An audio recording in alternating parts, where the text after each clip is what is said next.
जो बेरोजगार संगठन है वो लगातार इन भर्ती घोटालों को लेकर के एक के बाद एक खुलासे कर रहा है। और इस वक्त हमारे साथ सीधे बेरोजगार संघ से हमारे साथ सजेंद्र कठैत जुड़ चुके हैं। आखिर वो क्या भर्ती घोटाला है, किस भर्ती में अब घपले की बात सामने आ रही है, ये सारी जानकारियां और वो भी पूरे सबूतों के साथ हमारे पास मौजूद है। सजेंद्र जी, बहुत स्वागत है आपका पहाड़ टीवी पर। किस तरह के महत्वपूर्ण दस्तावेज आपके पास हैं, क्या बड़ा खुलासा है, किस भर्ती को लेकर के खुलासा है, सजेंद्र कटेर? नमस्कार नवल जी। सबसे पहले मैं आपके पहाड़ टीवी का धन्यवाद करना चाहूंगा। जिस तरीके से आप लोगों ने हमेशा सहयोग बनाया है इस पूरी मुहिम में, जो उत्तराखंड से गंदगी साफ करने की जो मुहिम है उसमें आप लोगों का सहयोग रहा है। मैं आपकी जानकारी के लिए बता दूं कि आज कुछ दस्तावेजों के साथ मैं यहाँ पर आया हूँ। ये मेरे पास कुछ ओएमआर की कॉपियां हैं, प्रतिलिपियां हैं। मैं आपको एक एक करके आपके माध्यम से पहाड़ टीवी के सभी दर्शकों को, आम जनता को और ये प्रतियोगी छात्रों को, ये छात्र छात्राओं को ये अवगत कराना चाहूंगा कि किस तरीके का खेल उत्तराखंड में चल रहा है। 2016 में बीडीओ बीपीडीओ की भर्ती हुई थी। उसमें ओएमआर में जो छेड़खानी हुई थी, चंडीगढ़ में फॉरेंसिक रिपोर्ट में भी कॉपियां जाने की बात हुई थी, लेकिन उसके बाद भी उस पर कोई कार्यवाही नहीं हुई। 2018 में पुनः परीक्षा हुई। मैं आपको दिखाना चाहूंगा, ये किसी अभ्यर्थी के 2022 की ओएमआर है, जिसमें इतने गोले होने के बाद भी मार्क्स 0 दिखाए गए हैं। क्यों? क्योंकि उस अभ्यर्थी के यहाँ पर बुकलेट में परीक्षा में जो परीक्षा कक्ष में जो नियंत्रक थे, उनकी गलतियों की वजह से 2 जगह में गोले हो गए। तो इस ओएमआर शीट को निरस्त कर दिया गया, इसमें 0 मार्क्स दिए गए। अब मैं आपको दिखाना चाहूंगा 2018 में बीडीओ बीपीडीओ जो परीक्षा हुई थी, उसमें मैं आपको ये देखिए, रो नंबर में 2-2 गोलों पर पेन का यूज किया गया है और इनकी नियुक्ति भी हुई है। रिजल्ट में इनका बकायदा नाम है, हमने चीजें वेरीफाई की हैं। अभी इसकी मैं पूरी तरीके से इसकी पुष्टि नहीं करता हूं, लेकिन अगर ये सत्य है, और क्योंकि इन अनुक्रमांकों को हमने, जो उस समय का परिणाम निकला है उससे हमने इसको मेल किया है, तो कई छात्र ऐसे हैं जो उसमें टॉपर आए हैं। दूसरा मैं दिखाऊंगा, आप देखिए, ये व्हाइटनर का इसमें प्रयोग किया गया है। आज तक हमने तो ऐसी कोई परीक्षा नहीं देखी जिसमें व्हाइटनर का प्रयोग होता है। अगर आपके दर्शक देख पा रहे हैं, मैं ये दिखा रहा हूं, इसमें व्हाइटनर का प्रयोग यहाँ पे किया गया है। ऐसी कई ओएमआर की कॉपियां मुझे कई छात्रों ने भेजी है। उन्होंने कहा है कि 2018 से हम इस मांग को उठा रहे थे, लेकिन कोई कार्रवाई न होने के कारण वो निराश हो गए और उन्होंने कुछ दस्तावेज नष्ट कर दिए, लेकिन कुछ दस्तावेज हमारे हाथ लगे हैं। ये देखिए, ओएमआर सजेंद्र प्रूफ उसमें लगा हुआ है। सजेंद्र, हाँ बिल्कुल ठीक है। सजेंद्र सजेंद्र, एक बात मैं आपसे जानना चाहूंगा कि 2016 में जो वीडियो भर्ती परीक्षा निरस्त हो गई थी, उसके बाद उसका री एग्जाम 2018 में हुआ। ये कुल कितने पदों पर जो है इस समय भर्ती हुई, और क्या वो लोग अभी नौकरी कर रहे हैं? जी, खाली जी, बिल्कुल 196 के लगभग आसपास ये पद थे। और इसमें से जो मेरे पास डेटा है, मैंने वेरीफाई किया है, इनमें से कई लोग बकायदा टॉपर निकले हैं, क्योंकि उस समय जनपदवार मेरिट लिस्ट निकलती थी, जनपदवार उस समय सिलेक्शन होते थे। और हमने कुछ डेटा इसमें से वेरीफाई किया। अभी हमारे पास बहुत सारे दस्तावेज हैं जिनका वेरीफाई किया जाना अभी जरूरी है। इसके मामले में हम आयोग के सचिव से भी मिलेंगे, रावत जी से, और इन ओएमआर सीटों को वेरीफाई अपने स्तर से भी करवाएंगे। इनकी अभी मैं पूर्ण रूप से पुष्टि नहीं कर रहा हूं, लेकिन इनके अनुक्रमांकों को मैंने मैच करवाया है। और वो रिजल्ट में उन छात्रों का नाम, पिता का नाम, अनुक्रमांक और मेरिट लिस्ट में अलग अलग जनपदों में वो छात्र टॉपर निकले हैं। तो कहीं ना कहीं मुझे अंदेशा है कि एक बहुत बड़ा खेल, षड्यंत्र रचा गया है। क्योंकि 2016 में जो भर्ती हुई उसमें घपले की पूरी पुष्टि होने के बाद भी किसी पर कार्रवाई न होना, और आखिर कौन है इन षड्यंत्रों के पीछे, किस मुखिया के तर्ज, किस मुखिया के आदेश के बाद ये कार्रवाई नहीं हो पाई। तो कहीं ना कहीं बड़े सफेद पोशों की इसमें पूर्ण तरीके से संलिप्तता है, जो हम पहले से बात कर रहे हैं। बिल्कुल सजेंद्र, और जो दर्शक देर से जुड़े हैं आपको बता दें कि 2018 में वीडियो भर्ती परीक्षा का री एग्जाम हुआ था। इसकी अभी कोई जांच नहीं चल रही थी। ये सारे 190 से ज्यादा जो अभ्यर्थी हैं, जो लोग इसमें पास आउट हुए थे, वो इस वक्त नौकरी कर रहे हैं। और उनका जो ओएमआर सीट जो उनकी है वो हाथ लगी है, वो दस्तावेज हाथ लगे हैं। और आपको जानकर हैरानी होगी कि इन सारे ओएमआर सीट पर जो फ्लूट है उसका प्रयोग किया गया है, जो व्हाइटनर है वो लगाया गया है, और उसके बावजूद जो है उनकी नियुक्ति भी हो गई है। जी सजेंद्र। खाली जी, आप देख पा रहे होंगे दस्तावेज मैं आपको दिखा रहा हूं, ये देखिए, अनुक्रमांक यहाँ पर 2 गोलों पर पेन का यूज हुआ है। अगर इंक का यूज 2 गोलों पर हुआ है तो ओएमआर को डिटेक्ट कैसे कर लिया मशीन ने, ये मेरी समझ से परे है। मैं भी जानना चाहता हूँ कि आयोग के पास ऐसी कौन सी पद्धति है जिससे इस तरीके का इनका समाधान निकल जाता है। इसमें मुझे लगता है आयोग के अधिकारियों की पूर्ण रूप से संलिप्तता है। हम पहले भी कह चुके हैं, उत्तराखंड बेरोजगार संघ लगातार कह रहा है कि आयोग के अधिकारियों की संपत्ति की पूर्ण रूप से जांच होनी चाहिए। इसलिए ये बहुत बड़ा, ये हजारों करोड़ का ये घोटाला है, इसको मैं फिगर में आपके चैनल के माध्यम से ही प्रदेश की जनता के सामने रखूंगा। इसमें मैं आंकड़ों के साथ मैं इसको साबित करूंगा कि हजारों करोड़ का ये घोटाला बहुत दूरदर्शी, इसके दूरगामी परिणाम बहुत दुष्प्रभावी होंगे। प्रदेश के जो ग्राम पंचायतें, न्याय पंचायतें हैं जी सजेंद्र, उसके बावजूद भी जो आप, जब लगातार पूरी जनता सीबीआई जांच की मांग कर रही है, लेकिन उसके बावजूद भी सरकार लगातार जो है एसटीएफ से ही जांच करवा रही है। क्या एसटीएफ जो है उन सफेद पोस्टों तक पहुंच पाएगी? क्या उन बड़े अधिकारियों की धरपकड़ हो पाएगी? बहुत सारे सवाल हैं। आप लोगों ने एक बड़ी रैली अभी सीबीआई जांच की मांग को लेकर के की है, आगे किस तरह का कार्यक्रम रहने वाला है सजेंद्र? खाली जी, मैं आपको बताना चाहूंगा, परसों जो रैली हुई हमारी 7 सितंबर को, उसमें भारी संख्या में युवा पहुंचे थे, मातृशक्ति पहुंची थी, आपने देखा होगा। चाहे 30% क्षतिज आरक्षण का हो, चाहे विधानसभा को। आप देखिए, विधानसभा में इतना बड़ा भर्ती घोटाला होने के बाद भी नैतिकता के आधार पर किसी मंत्री ने इस्तीफा नहीं दिया। इससे पूर्ववर्ती रैलियों में माननीय प्रधानमंत्री जी ने परेड ग्राउंड में स्पष्ट रूप से कहा था, सरकारी नौकरियों में जो भ्रष्टाचार चल रहा है इस पर हम पूर्ण रूप से लगाम लगाएंगे।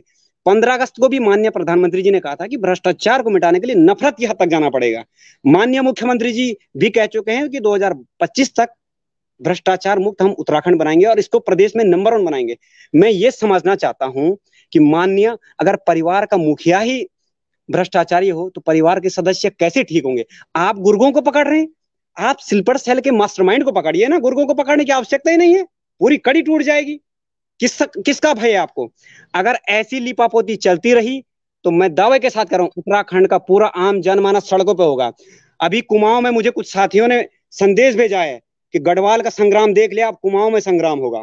और ये सिर्फ कुमाऊं नहीं, ये घर घर तक जाएगी। मैं पहले भी कह चुका हूं, 13 जनपद, 670 न्याय पंचायतें, लगभग 5,500 से अधिक ग्राम सभाएं और 95 विकासखंड, सब जगह से युवाओं के, नारी शक्ति के हमें संदेश आ रहे हैं। वो कह रहे हैं कि इस बार उत्तराखंड की गंदगी को साफ करने का बीड़ा हम उठाएंगे। अभी माननीय मुख्यमंत्री जी का मैंने देखा रैली के बाद, वो कह रहे हैं कि हम उत्तराखंड लोक सेवा आयोग से परीक्षाएं करवाएंगे। अरे भाई, आप कैसे परीक्षाएं करवाएंगे? लोक सेवा आयोग पे खुद सवाल उठ रहे हैं। आप पहले उनके अधिकारियों की सीबीआई जांच करवाइए ना, एक बार पूरे आयोग की आप सफाई करवाइए, उसके बाद परीक्षाओं को आप संचालित कीजिए। आप तो अपने, मुझे यह समझ नहीं आ रहा है कि हमारे सफेद पोस्ट आखिर कौन है इनके रिश्तेदार, किनको ये घुसाना चाह रहे हैं अंदर? कहीं ना कहीं ये संदेह पूरे प्रदेश की जनता के मन में है। आखिर इतनी बेताबी क्यों है इन लोगों के? बिल्कुल। सजेंद्र, एक सवाल और है, क्योंकि समय की भी बड़ी आपके पास भी कमी है। मैं सजेंद्र, एक सवाल है कि एसटीएफ जिस मूसा को जो है मास्टरमाइंड बता रही है, क्या बेरोजगार युवा इस बात से संतुष्ट हैं कि एक उत्तर प्रदेश का मूसा 2012 से जो है यहाँ पर लगातार पेपर लीक में शामिल था, आयोग के भीतर जो है उसकी इतनी गहरी पैठ हो चुकी थी, और उसके बाद जो है क्या कोई ऐसा व्यक्ति, ऐसा अधिकारी नहीं था जो इसमें सलीब था, और सिर्फ मूसा ने इस तरह की सेंधमारी की और पेपरों को वो लूटता रहा, नकल माफियाओं के हवाले करता रहा? नहीं नहीं नहीं, खाली जी, मैं आपके माध्यम से प्रदेश की पूरी जनता को और ये बेरोजगार साथियों को अवगत, ये एक षड्यंत्र मुझे महसूस हो रहा है। अरे भाई, आयोग के अधिकारियों की आप जांच नहीं कर रहे हैं? अब तो साफ साफ दिख गया है, आयोग के अधिकारी हमारे जो साथी हैं बेरोजगार संघ के, जो इस भर्ती में घोटालों की मांग को उठा रहे हैं, आप उन पर नोटिस भेज रहे हैं। अरे इस प्रदेश के अभ्यर्थियों से आपको कौन सी निजी दुश्मनी है भाई? क्या बिगाड़ा है इन अभ्यर्थियों ने आपका? तो मूसा के आड़ में जो यहाँ के सफेद पोशों को बचाने का कार्य उत्तराखंड की सरकार करवा रही है, इस मंसूबे को हम पास नहीं होने देंगे। और सीबीआई जांच के लिए हमें किसी भी हद तक जाना पड़े, हम जाएंगे। अगर एसटीएफ तत्काल 24 घंटे 48 घंटे में किसी सफेद पोस्ट को अंदर करे, आयोग के अधिकारियों की संपत्ति की जब्ती करे, आयोग के सभी कर्मचारियों की सफाई करे और वहां पे नए स्तर से उसको रिफॉर्म करे, इस तरीके की जब तक कार्य प्रणाली विकसित नहीं की जाएगी, युवाओं को विश्वास दिला पाना संभव नहीं है। आयोग अपनी साख खो चुका है। बिल्कुल। जो लोग देर से जुड़े हैं आपको एक बार फिर बता दें कि हमारे साथ बेरोजगार संघ से सजेंद्र कठैत हमारे साथ जुड़े हुए हैं, जिन्होंने बड़ा खुलासा अभी किया है कि 2018 में जिस वीडियो भर्ती परीक्षा का री एग्जाम हुआ था और 190 से ज्यादा लोग इसमें चयनित हुए थे, उन्हीं से संबंधित कुछ ओएमआर सीट हाथ लगी हैं और उन ओएमआर सीट पर फ्लूट लगाया गया है, उन पर गलत तरीके से उनको भरा गया है। जी सजेंद्र। ये वो देख पा रहे सारे होंगे सर, खाली जी आपके दर्शक देख पा रहे होंगे, यहाँ पे मैं दिखा रहा हूँ, ये फ्लूट फ्लूट का यूज हुआ है। फ्लूट का यूज हुआ है। जी। आखिर सजेंद्र जो है, जब फ्लूट का यूज हुआ तो आखिर जो इनकी मशीन है वो उसको कैसे स्वीकार करती थी? आयोग की जो मशीन थी जो कि प्रश्न पत्रों की जांच करती थी, कैसे जो है फ्लूट लगे हुए जो ओएमआर सीट है उनको स्वीकार किया जाता था और उसके बाद सिलेक्शन भी हो जाता था? खाली जी मैं आपको दिखाना चाहूंगा, आप ये देखिए ना, अनुक्रमांक में एक ही स्तंभ में दो दो गोलों पर आपका इनका प्रयोग किया गया है। ये ऐसा तो हम पहली बार सुन रहे हैं, मेरी दृष्टि में ये पहली बार है। अगर इस तरीके की कोई कार्यप्रणाली आयोग ने विकसित की है तो हम स्वयं आयोग में जाकर इस कार्यप्रणाली की जानकारी हम भी लेना चाहेंगे कि आपने ऐसा कौन सा तंत्र विकसित कर लिया भाई। मैंने अभी आपको दिखाया 2022 में एक अभ्यर्थी के उसके 0 मार्क्स आए हैं, किस लिए? कि परीक्षा कक्ष में जो नियंत्रक थे उनकी गलतियों की वजह से उनकी बुकलेट के एक ही स्तंभ में दो गोलों पर उन्होंने गलती से इंक का प्रयोग कर लिया था, तो वहां पे उनके 0 मार्क्स आप देख सकते हैं, यहाँ पे 0 मार्क्स दिखाए गए। तो लेकिन दोहरा रहा लेकिन भाई, समस्या 2018 में नहीं है। लेकिन 2018 में क्या कुछ चल रहा था, कितना बड़ा घपला घोटाला जो है आयोग के भीतर चल रहा था कि जो है जिन पे फ्लूट लगा हुआ है, जिन पे व्हाइटनर का प्रयोग हुआ है, वो ओएमआर सीट और उनके नंबर भी जोड़ करके और उन अभ्यर्थियों को पास भी कर दिया गया। ये करोड़ों करोड़ का घोटाला कहीं न कहीं अभी तक लगता है कि जो अभी तक सिर्फ जो है कुछ भर्ती परीक्षाएं जद में आई हैं, लेकिन अब सजेंद्र जिस हिसाब से जो है जो बेरोजगार संघ है वो लगातार तफ्तीश कर रहा है, लगातार एक के बाद एक खुलासे आप लोग कर रहे हैं कि कहीं ना कहीं बड़ी भारी गड़बड़ियां जो है इन भर्ती परीक्षाओं में हुई है। काली जी थोड़ा सा समय का अभाव है, मैं जल्द ही किसी और समय में पहाड़ टीवी के माध्यम से जुड़ूंगा और अपनी जो बातें हैं जो दस्तावेज उनके साथ दोबारा आऊंगा, इसलिए समय का अभाव के चक्कर मैं आपके सभी दर्शकों को धन्यवाद। धन्यवाद। ठीक है सजेंद्र, जी। बहुत बहुत शुक्रिया, बहुत बहुत धन्यवाद जुड़ने के लिए। लेकिन सजेंद्र कठैत हमारे साथ जुड़े और सजेंद्र ने अपनी बात यहाँ पे रखी कि 2018 में जो री एग्जाम हुआ था वीडियो भर्ती परीक्षा का, उसमें कहीं ना कहीं बड़ा घपला घोटाला हुआ है, 190 से ज्यादा लोग चयनित हुए हैं। ओएमआर सीट इस वक्त जो है उनके हाथ में है, बेरोजगार संघ के पास, और बेरोजगार संघ लगातार दावा कर रहा है कि लगे हाथ इसकी भी जांच होनी चाहिए, क्योंकि इसके बाद अब 2015-16 में जो दरोगा भर्ती हुई थी उसकी भी जांच विजिलेंस ने शुरू कर दी है। कहीं ना कहीं लगता है कि उत्तराखंड में आज तक जितनी भी भर्तियां हुई हैं वो भर्तियां हमेशा घपले घोटालों की जद में रही हैं, लेकिन अब वक्त आ चुका है एक क्रांति का, और ये क्रांति का दौर लगातार चल रहा है, जिसके बाद जो है एक के बाद एक घपले घोटाले सामने आ रहे हैं।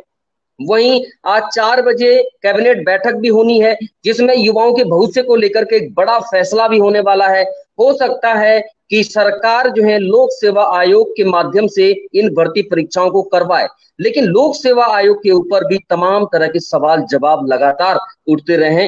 तो क्या ये माना जाए कि अब कौन सी एजेंसी ऐसी बची है जिस पर युवा भरोसा कर सके? ये भी अपने आप में देखने वाली बात होगी। लेकिन जो खुलासा आज हमने आपके सामने रखा है, वो सारी प्रतियां हम लोग जो है जो सचिव हैं यूकेएसएससी के सुरेंद्र रावत उनको भी भेज चुके हैं, और एसटीएफ के जो एसपी हैं अजय सिंह उनको भी भेज चुके हैं। लेकिन अब देखने वाली बात होगी कि क्या इसमें कोई बड़ी कार्रवाई हो पाती है। इसके अलावा कई तरह की जो भर्तियां हैं उनमें लगातार घपले घोटाले सामने आ रहे हैं। इसी तरह के नए खुलासे हम लोग लगातार करते रहेंगे। देखते रहिए पहाड़ टीवी, तब तक नमस्कार, धन्यवाद।